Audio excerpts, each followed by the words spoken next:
Look at that. It looks like a sponge. Really cool. No, I love it. JEggs, I love it. It's just so good.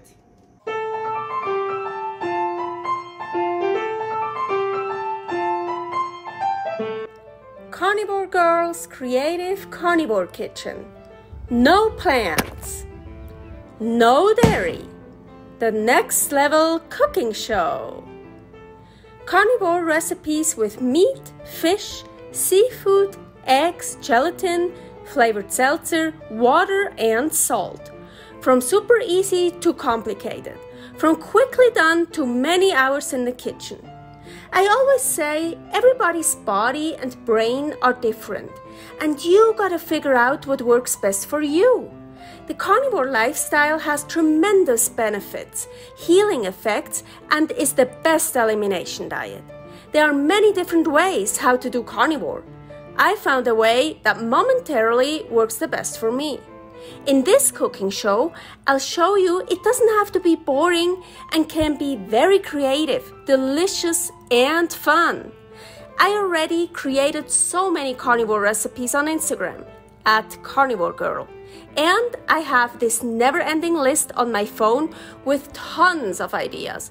My brain is a gift and a curse. Have fun with this episode. Carnivore ingredients episode. Today, JEggs. Ooh, I love it so much, and you can make such great stuff out of this. Jarred eggs. JEggs. Get it?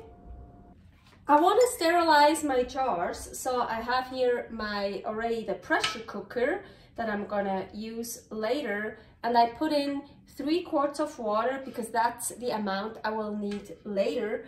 So I'm just gonna put the jars in here. But I don't want to just sterilize all the jars, just the glass. I also want to sterilize the rings, so I just put those in here. And of course the lids as well.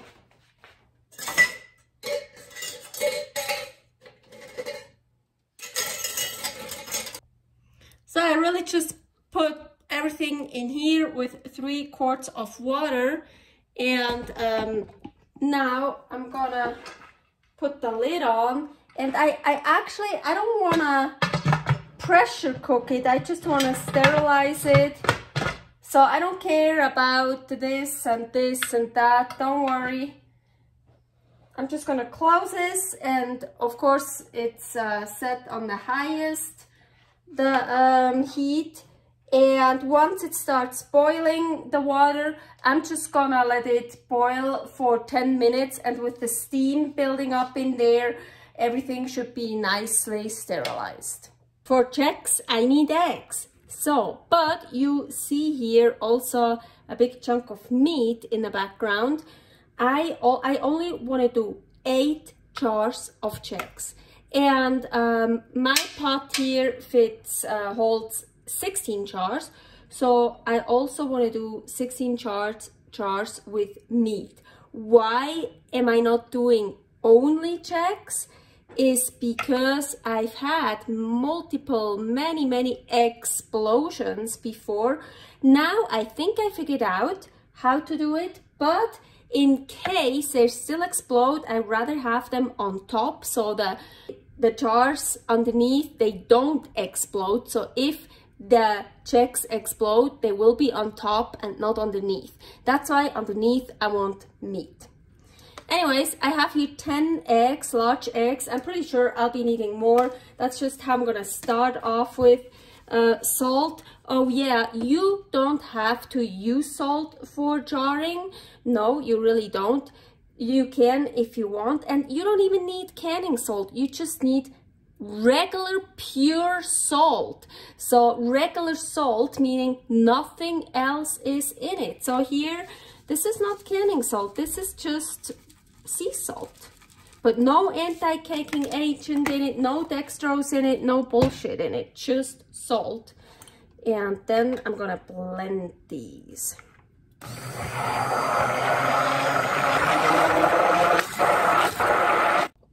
Now, super important, you want jars that actually have measuring things on it. There are some jars, they don't have any, measuring things on it. Here we have 1 cup and ounces and stuff, but I figured out, so as I mentioned, I did a lot of trying out with JEggs and had a lot of explosions.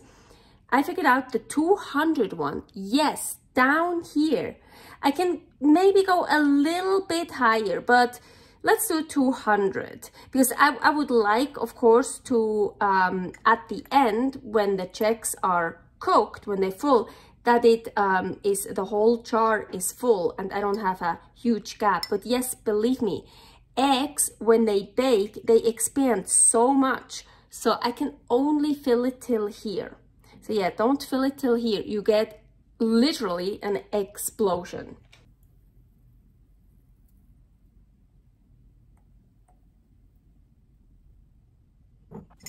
Also, you can see here, I have foam on top. And I learned that's also not a good idea. So I also could have just taken the foam out from this here. So I wanna take the foam off.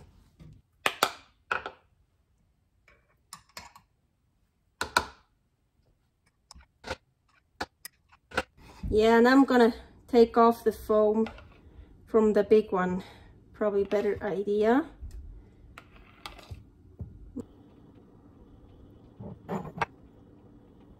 Okay, at the end, so I filled up, well, I didn't fill them up, just, my 8 jars here, and I want to go over again. I see some, I feel there's still too much foam, a little bit, and they're actually not bad. It's also different. Look, you see this foam is like really foam, and this foam here in the jars is not like thick. It's not a thick foam. I just want to try to make everything right, to do everything correctly, so I don't get any explosions anymore. I think I can add a little bit of more egg to some of them.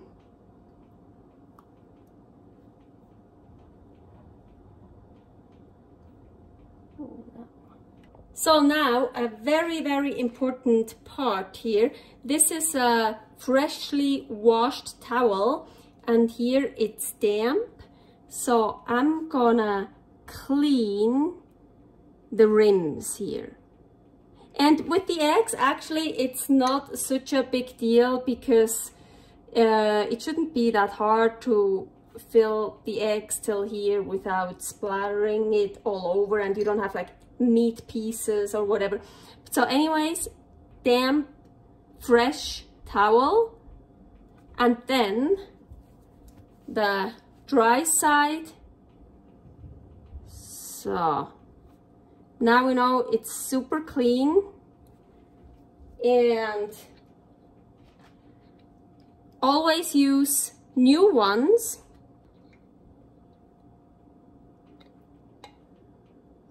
So yeah, I like it when it faces the same way. That doesn't matter, of course. Then you take one of the rings, and yes, I keep reusing always the same rings, so they get darker and darker. And here, very importantly, so 2 fingers, and yes, I'm very strong with 2 fingers, but no, so just like kinda, you see, like it says finger tight, but of course I could really yank it, but just so it's tight, it's closed, but not more, just a little bit.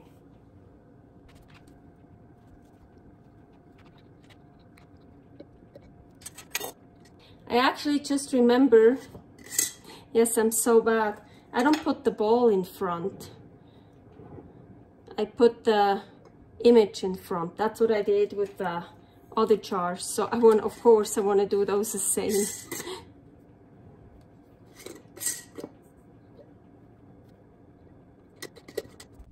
Okay, in the pot here are 3 quarts of water still, and I'm gonna add just a little bit of about 2 tablespoons of vinegar, just so it doesn't get black so much or so fast. It's not required. I just like to do that to keep it more clean. So now, very importantly, this came with the pressure cooker. You want to put that on the bottom. You don't want to put the jars right on the bottom. Like you want to put something in between. Also, you don't want to put the jars on the bottom of the pot. So we're gonna put that one in, and before I can put in my JEggs, I'm gonna put in the meat I jarred here, because, as I said, I don't want the JEggs on the lower part. So, and now you can put, if you have a big one, that one is a big one, and it holds 16 wide mouth pint jars. So 8 on the bottom, 8 on the top. And if you wanna put jars on top, you can totally put them now just on top, but not like this. You kind of wanna stack it. So more like that. But I have this. This didn't come with a pressure cooker, with a pressure canner. I just had that already, and look at that. So perfect. So I always put that one in here, so now I don't have to worry where exactly I place those. So now the JEggs I want to put on top, and oh, I so hope I don't get explosion. Okay, so now here, the lid, you want to check it, like if all this is good, if this one here works, goes up and down, and very importantly, that one here, the vent, can you see through? Yes, I can see the camera. Okay, and now we want to, here is an arrow, and here is an arrow, so just arrow to arrow.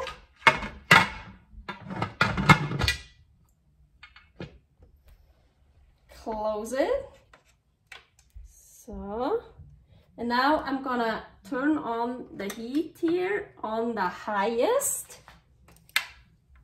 And now I'm gonna wait until this vent here comes out, until a steady stream comes out of the vent. It will start like a bit splattering and doing its stuff, and then suddenly it should be like steady. And once it's a steady stream, I'm gonna set the alarm, set the clock for 10 minutes, and I'm just gonna wait. Okay, it's been 10 minutes. Here I have a steady stream. You can hear that. I don't know if you can see it, but once it started to do this, I waited 10 minutes. Now I'm gonna put the weight on it. And now here, I have to wait until it hits my number. Okay, for where I live, I need to hit 13. I'm above 10 now, so I'm gonna reduce the heat already. So once it hits 13, my number, once it hits your number, you can set the timer for 75 minutes, 1 hour and 15 minutes, once it hits your number. And then you want to make sure it's always a little bit above your number, but never below. As soon as it drops below your number, you have to get it back up to your number again and start the timer again with 75 minutes. So for me, I need the 13, and I like it to have it between 13 and 14. That's like perfect. So usually when it goes up to 14, I reduce the heat a bit. When it goes too close to the 13, I crank it up a bit. So it's a bit of a figuring it out. I'm usually staying in the kitchen, keep an eye on it. Not like I'm not here like watching it the whole time, like hell no. Okay, after the 75 minutes were over, I turned off the stove and I took it away from the hot surface. So I pulled it over to this side, and then I didn't do anything. I just waited until the gauge got all the way down to 0. And very important, also here, this one here, that popped up when it was full of steam, you know, when the pressure was on, when it was under pressure. And I waited until this went down by itself. So now I can do the next step, and that's just I'll take this one off the weight. And now I'm gonna wait 10 minutes. Okay, 10 minutes are over. I have to say I'm super nervous. I heard explosions, at least 2, probably 3, 4. I really hope I have some JEggs in there. They are really, really sealed up. Okay, so now I'm gonna open this. Now be careful because there's still probably a lot of steam in there. It's hot. So I'm standing here, by the way, and I'm opening it up this way so it won't burn me. So here, oh yep, and all that water. Yes, I already see it. But I'm not gonna take them out yet. Now again, I'll wait 10 minutes.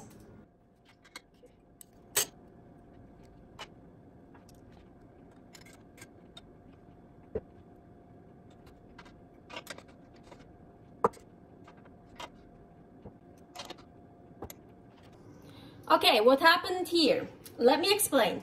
So after I opened up the lid from the pressure canner, I waited 10 minutes, and then I took all the glasses out and put them here, and I waited until the next day. Well, I had 2 jars that already popped open, and those I already took away and put in a fridge. But all the others, I just took them out, let them here sit overnight.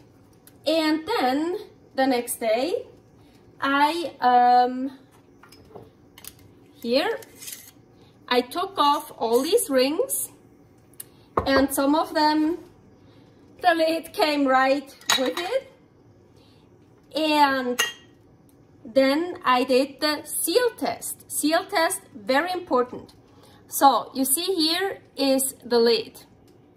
This is a jar, this is a lid. I'm only holding the lid. Perfectly sealed. So I got 3 out of 8. Well, at least I got 3. The other ones didn't seal. I said 8, right? 1, 2, 3, 4, 5, 6, 7. Where the fuck is the 8? I already ate it. So yeah, it's so this doesn't matter at all. So those that are sealed, hey, you can store for a long time. I'm actually doing an experiment how long you can store them. So maybe in 10 years, I can tell you, you can store them 10 years. But anyways, I cleaned them off everywhere, like also in between here, I cleaned it. Here, what it is, the date, and now we're gonna store them later to that. So those here, you can see, and yes, here I also ate some from it already. It's so delicious. So no problem. I just, here, very important, take the ring off. here, of course, you don't want to just close it. So we're gonna also like just put this on it. You really want to close it. We're gonna put the ring on it. So, and then I just store them in the fridge for up to 1 week. And if now I have a lot, maybe, oh, I'm gonna use all of it because I already know what I'm gonna do with it. But you can also, look at that one here. You can also take that whole thing out and wrap it in saran wrap and freeze it. I've done that before too. And then I just defrosted it. I actually even ate it a bit frozen. It's super delicious. So, and JEggs are so delicious. Very soon, I promise you, I will publish the video how to make egg granola. Basically, it's JEggs granola. So I'm gonna dehydrate that and I make granola. And it's so fucking delicious, really. So all these I'm gonna make. You see, I already ate, and maybe I'm gonna eat more. It's so delicious. Oh, but all the rest I want to make granola out of it. And then the granola is totally dehydrated, and you can store it for I don't know how long. Years, centuries, no, I don't know. So, but the ones that totally sealed well, I don't need to store in the fridge, and I can keep them for, I don't know, a year, 2 years. As I said, I'm doing an experiment with that, but it's gonna take a while. So I put them back in those mason jar cartons. Look, it's like perfect, you see? And that because you don't want to store them right on top of each other, because the pressure could okay, so you want to know if something goes bad, right? And if something goes bad here, if this would be lifted off, air can go through and it will get moldy and stuff, so you see it. But if you put something on top of it, it presses it down. It still goes bad, but you don't see it. So you want to see it when it goes bad. So you don't want to store it like right on top of each other. I could store it like this, but yeah, if you put them in these cardboard boxes, what I love, it's totally okay to put that one on top, because the weight is distributed to all of them. It's not just like one on one. It's like that one is totally fine. I read you can do that up to 3 of those. I don't do that. I just don't feel comfortable, so I just do 2. And then I store them like that, just in my living room somewhere on a shelf. Here you have the JEggs. And I'm telling you, it's really so delicious. Look at that. It looks like a sponge. Really cool. No, I love it. This is called out of the fridge. Warmed up in the microwave. Also really good. When I made them and I saw 2 were open, ooh, I just got one out and ate it. Still warm. This is just like that, or you can make a lot of different things out of JEggs that I will post soon here, so keep an eye out. JEggs, I love it. It's just so good.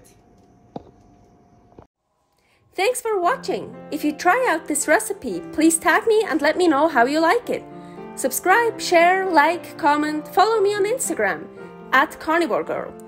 See you next week in my next episode of Carnivore Girl's Creative Carnivore Kitchen. No plants, no dairy, the next level cooking show.